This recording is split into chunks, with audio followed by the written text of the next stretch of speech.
皆さん、こんにちは。ホビーチャンネル G です。いつもご視聴いただきありがとうございます。今日はですね、10年前に作りかけて放置したマスターグレードのドームをですね、再構築していきたいと思います。Let's be Mike! ということでですね、やっていきたいと思います。今回はですね、ドワッチを新しく購入しまして、余剰パーツが出ましたんで、その余剰パーツを使って、10年前に放置していたドムとガッチャンコして、作ろうということで始めたいと思います。結構ですね、スニプラがすごいんですけど、スニプラだけじゃなくて、作りかけも結構すごいんです。まずはですね、古い塗装を剥がして、面出しをしていきます。エッジのですね、合わせ目を消す作業もやっていきます。古い塗装を板ヤスリを使って剥がしまして、エッジは毛がいていきます。エッジはですね、なぜヤスリでヤスらないかと言いますと、削りすぎてしまって、単純に、パーツの角が取れて、カッチョ悪くなるからですね。それは避けたいと思います。削りすぎ、注意ですね。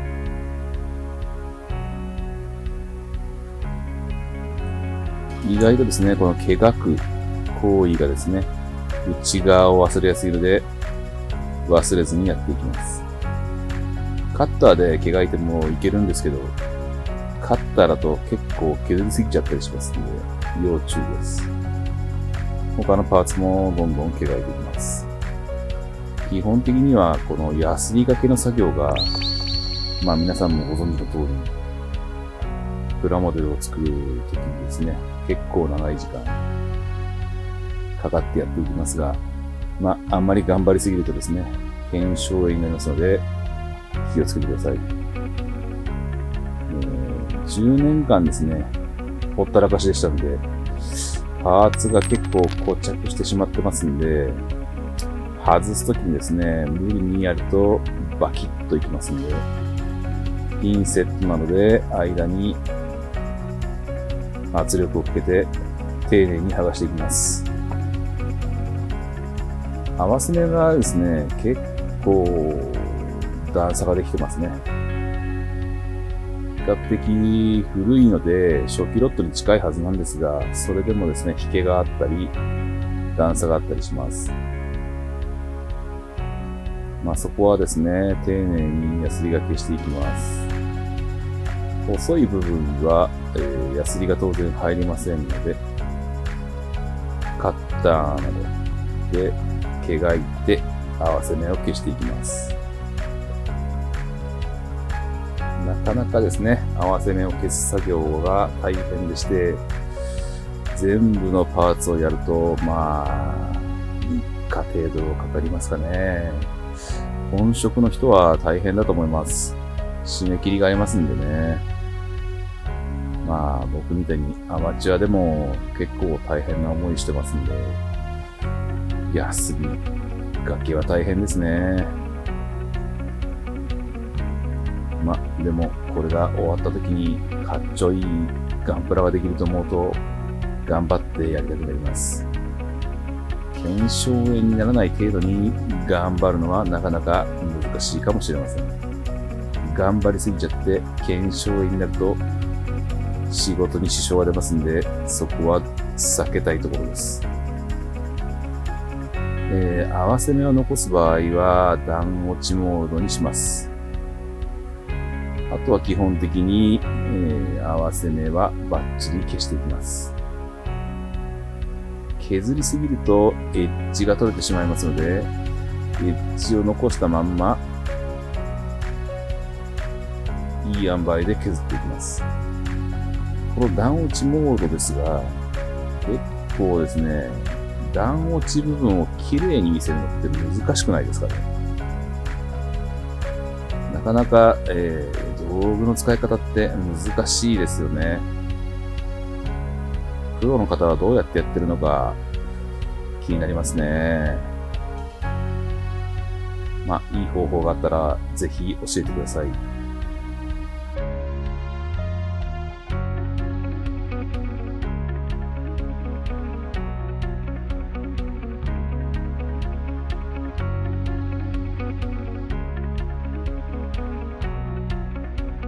このように分解、面出し、サーフェイサー、そして塗装と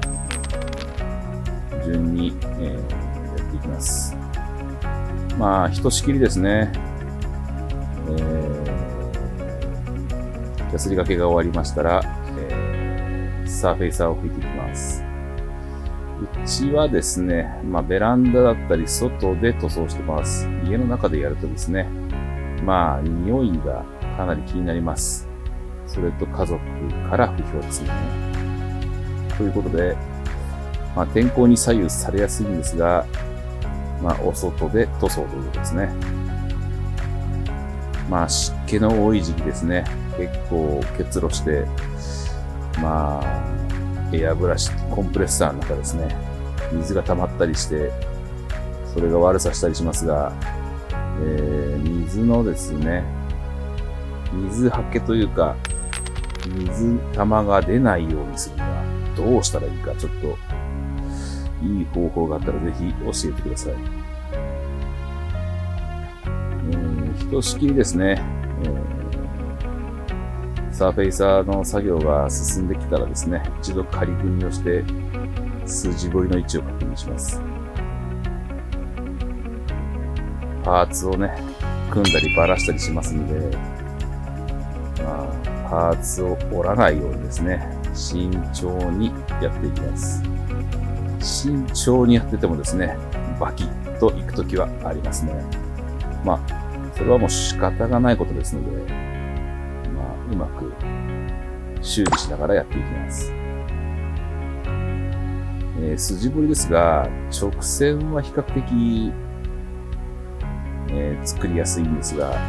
ぱり曲線が難しいですね。筋彫りはですね、慣れていくと、だいぶ上手に弾けるようになるんですが、私20年ぐらいプラモデル作ってるんですけど、一向に上手くなりません。何かいい方法があったらぜひ教えてください。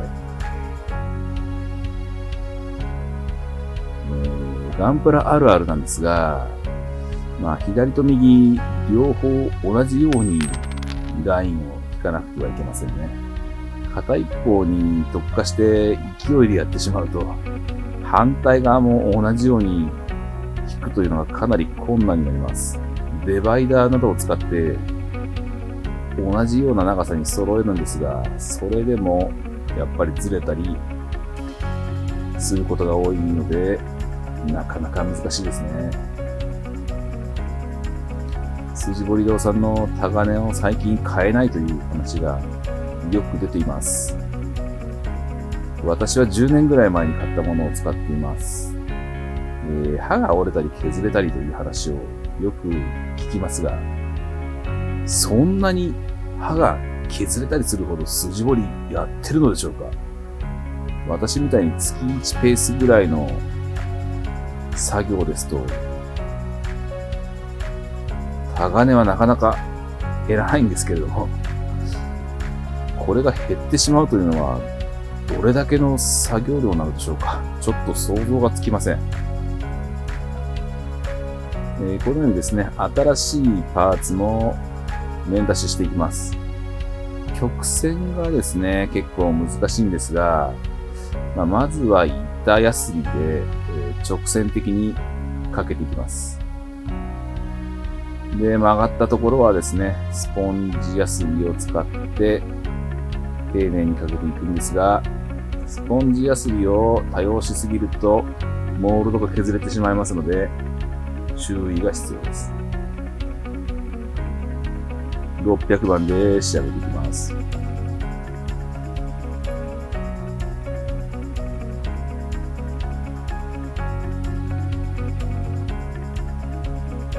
最近日本製のヤスリを見ませんが、日本の会社さん、ヤスリもちょっと頑張っていただきたいですね。量販店さんで見るのは大体韓国製品なんで、そういうことです。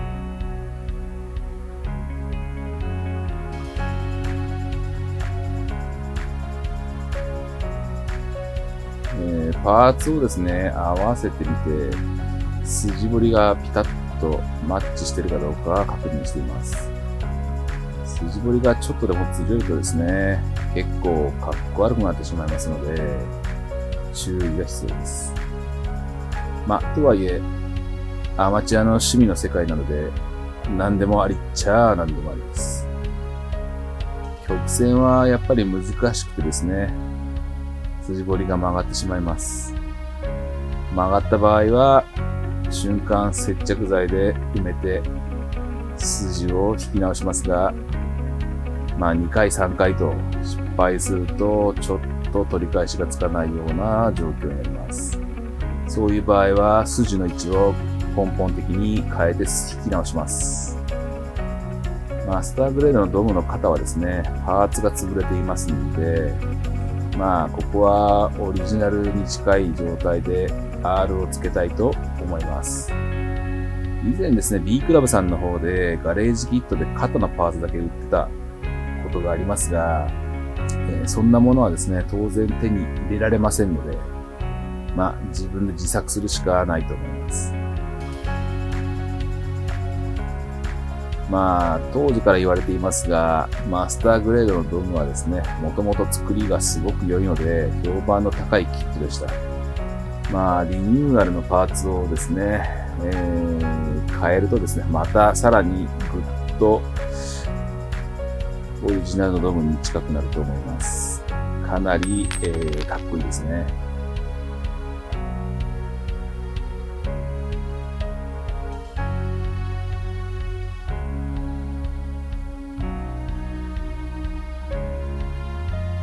なかなかですね、筋彫りってうまく引くの難しいですよね。はみ出したり、傷つけちゃったりすることがよくあります。肩のパーツですが、のみで内側を削っていきます。内側を削るって結構難しいんですよね。大工さんなんかのみ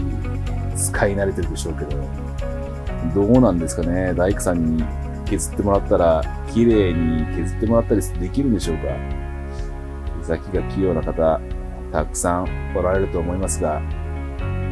私も不器用な方じゃないんですが、内側を削るのはやっぱり難しいですね。こういう造形がうまくなると、もっと改造とか、かっこいいガンプラが作れるようになるんでしょうが、私は大して上手じゃありませんので、その辺はご容赦いただけたらと思います。最後はですね、ヤスリ掛けして綺麗に整えるんですが、イメージ通りにいくかどうかっていうのはやってみなければわかりません。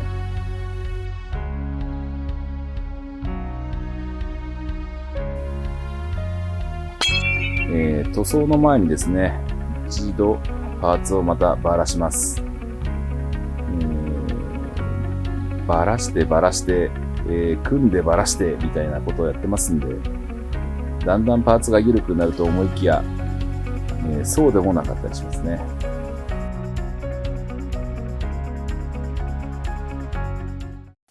ドムといえば紫色です。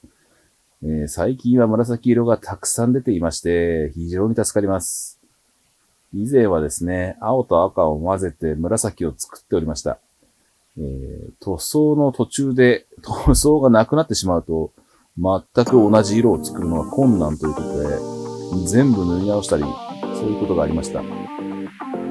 今は市販でですね、いろんな色が出てますんで、非常に助かります。道具が充実してますからね。紫色を塗っていってますが、塗装のコツはですね、あまりケチケチに塗らないことですね。結構大量の塗装をですね、一気に拭くと綺麗に塗れるんですが、それもやりすぎ注意ということで、塗りすぎてしまうとタップタップになってしまいますんで、ある程度ですね、ピースポンと、パーツとの距離を離すと塗りやすいと思います。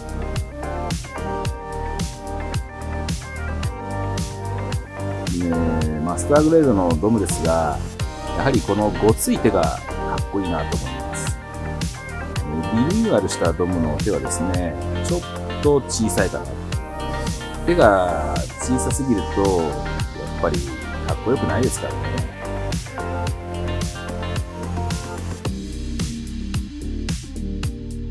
スカートの部分、足のスカートの部分を塗っていきます。パーツが大きいので、結構塗るのに勇気がいるんですが、まあ、広範囲になるべく塗料をですね、多く吹き出して、ムラがないように塗っていきます。最終的にはですね、陰影をつけます。とりあえず、紫色をきれいに塗っていきます。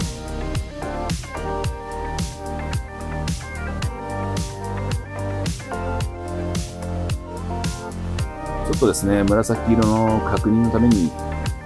黒いパーツと合わせてみます。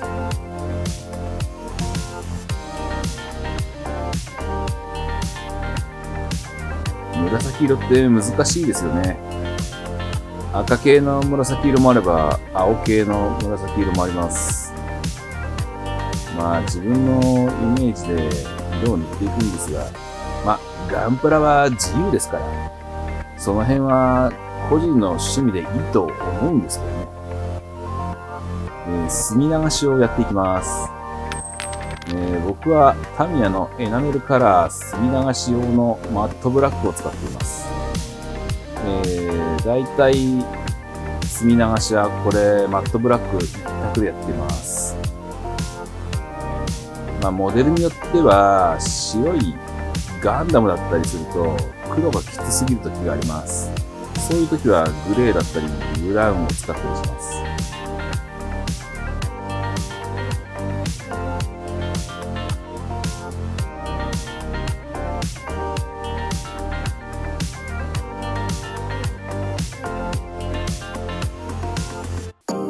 とりあえず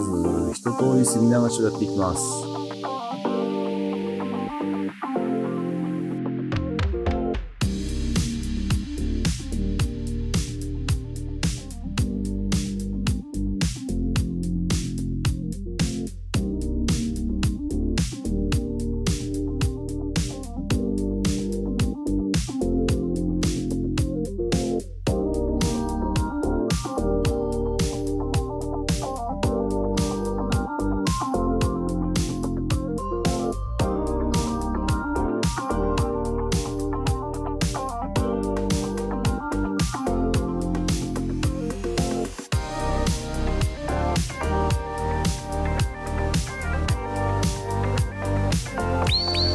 グラデーション塗装をやっていくんですが、マックス塗りですね。それはちょっとレベルが高いので、僕はですね、エナメルを、結構後から墨流しの要領で吹きかけています。細いラインが引けるノズル穴の小さいですね、ピースコーンを使いまして、陰影をのせていきます。黒のラインで、シルエットを描いていくと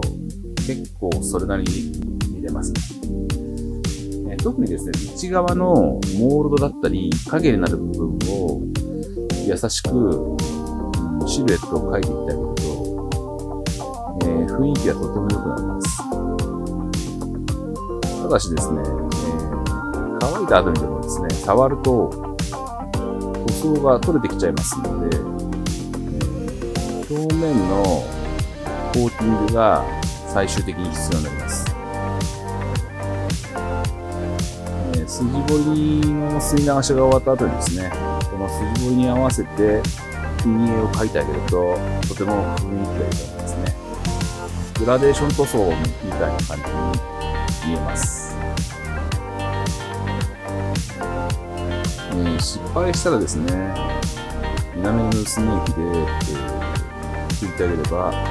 リセットできますので、結構容易にグラデーション塗装が楽しめると思いますよ。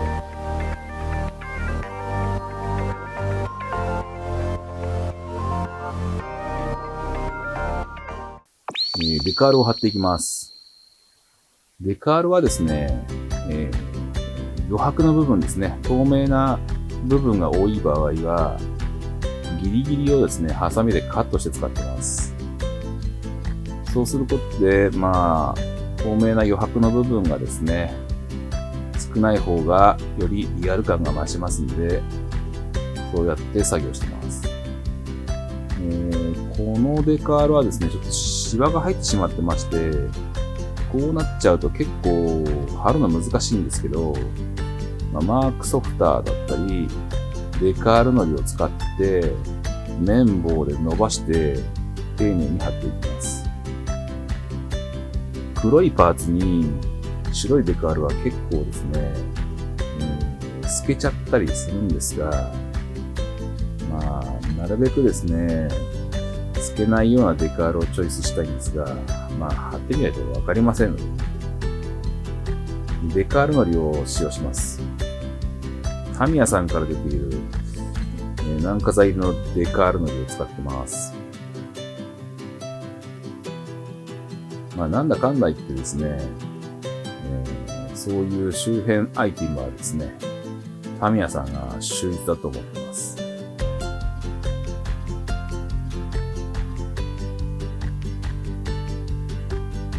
うまくですね、デカールを貼るコツがあればですね、教えていただければなと思うんですが、基本的には全て独自のスタイルでやってます。正直デカール糊どれくらい置いたらいいのかわかりませんし、拭かないと拭き残しが白くなったりしますし、使い方が難しいですよね。塗ってすぐ綿棒で拭き取っていいものやらちょっとわかりませんが、最終的にですね、セミグロスクリアでコーティングしますんで、剥がれなければいいのかなとは思います。で、今回はですね、黒いパーツには特に、ハイキューパーツさんのシルバーのデカールを貼っていきます。このハイキューパーツさんのデカールはですね、余白の部分が少なくて、とても使いやすいですね。水の中につけても比較的短い時間で、貼れるようになりますし、で貼った後も、厚みが薄いっていうんですかね。比較的段差が少ないと言いますか、とても重宝してます。またですね、シルバーの色もですね、はっきり出てますんで、黒いパーツに貼っても透けるようなことはないです。比較的ですね、白いデカールって黒いパーツに貼ると透けちゃったりしますね。透けると白というよりはグレーになってしまいますので、ちょっと使いづらいなっていうのは多いんですが、このシルバーのデカールは優れものです。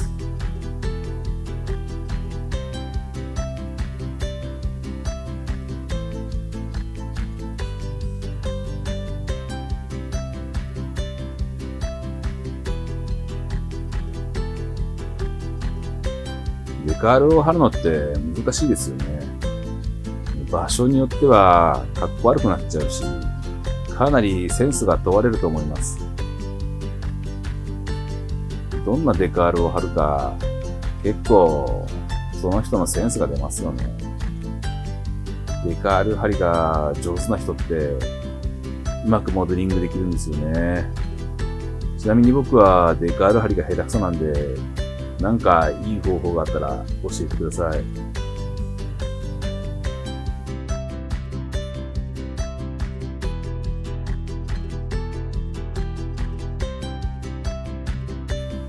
デカールを貼ったら最後にセミグロスクリアでトップコートします。さっきも言いましたが、これをやることによってエナメルでつけた陰影を守ることもできます。きっぱなしだと触ってるうちに取れてきてしまいますので、セミグロスクリアでコーティングした方が質感は良くなりますね。デカールが剥がれないように結構たっぷりめに吹いてますが、透明度が高いので全く気になりませんよ。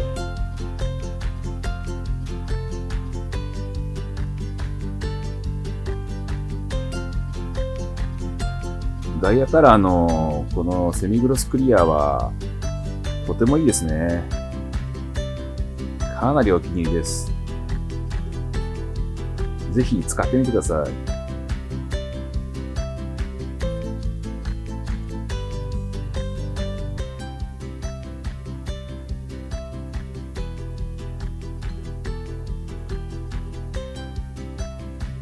完成しました。全部のパーツがですね、一応組み上がったんですが、どうですか？この青色ですね。青色のパターンは、イメージ通りにいってるかな。ガンプラ作ってて一番楽しいのって、組み上がったパーツを一つにするときですよね。あんまり力かけてゴリゴリ押し込むとパーツが削れちゃったりしますんで、そこは要注意ですね。せっかく作った綺麗なパーツがガリガリになってしまっては悲しすぎますんで、また下地塗装からやり直しなんてこともよくあります。パーツが擦れてないか確認した方がいいですね。20年以上ガンプラ作ってますが、この瞬間が一番楽しいかなと思います。皆さんはいかがですか？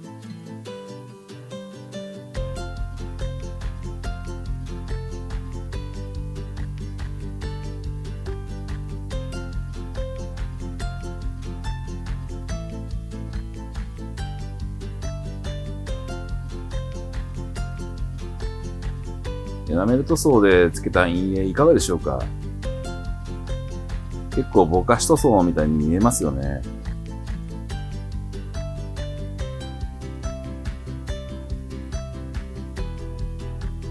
トップコートでコーティングしていれば触っても大丈夫ですし、だいたい僕は毎回この方法でモデリングしてます。他になんかいい方法があったら教えてください。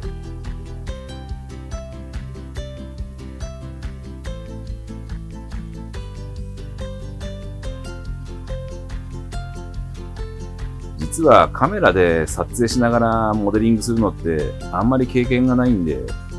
やりづらいんですよね。自分の目の前にカメラがあると距離感もちょっとわかんないですし、今回ちょっとカメラを近づけすぎてピントが緩かったりします。そこはごめんなさい。次回からもう少し距離をとってモデリングするように頑張ります。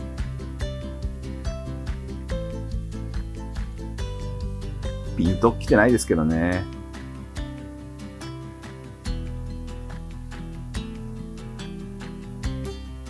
自分で自分を撮りながらプラモデル作るって結構難しいんですよね。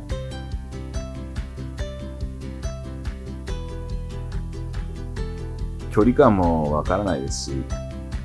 やってるうちにもう少し上手になると思いますんで、よろしくお願いします。さあ、ではですね、上半身と下半身ですね。これを合体させて完成となります。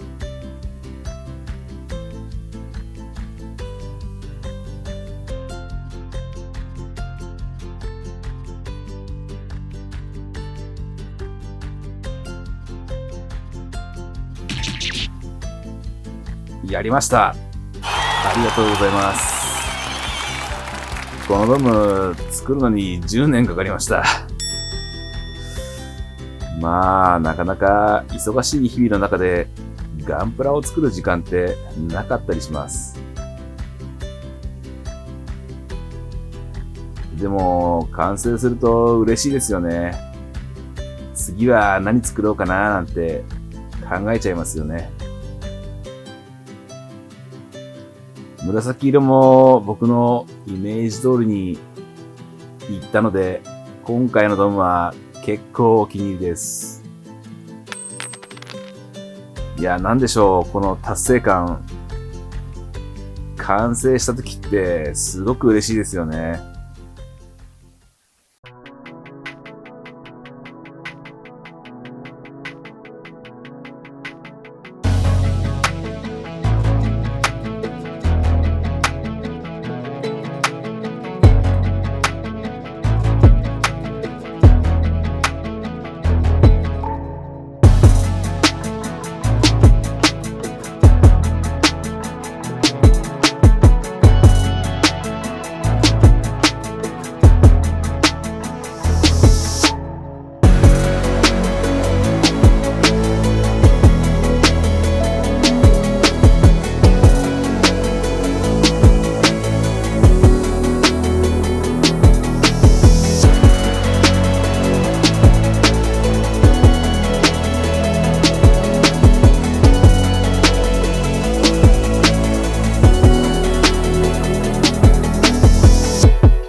ということで、今回は